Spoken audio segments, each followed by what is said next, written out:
అలహాబాద్లోని శారదా సింగ్ మరియు సోమేశ్వర్ సింగ్ను జన్మించారు. ఈయనకు తోబుట్టువులు కూడా ఉన్నారు. ఈయన చిన్నప్పటి నుంచి మధ్యప్రదేశ్లోని ధ్యాన్చంద్ నగరంలో పెరిగారు.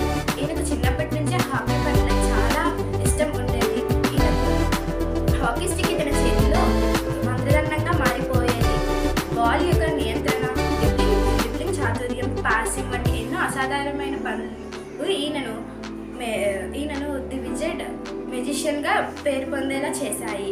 అలాగే ఈయన భారత పురుషుల హాకీ జట్టు 3 సార్లు ఒలింపిక్స్ గేమ్స్లో బంగారు పథకాలను సాధించింది. మొదటిది 1928 ఆమ్స్టర్డామ్, 1932 లాస్ ఏంజల్స్, 1936 బెర్లిన్ ఒలింపిక్స్లో బంగారుకి జాతీయ క్రీడా దినోత్సవ శుభాకాంక్షలు.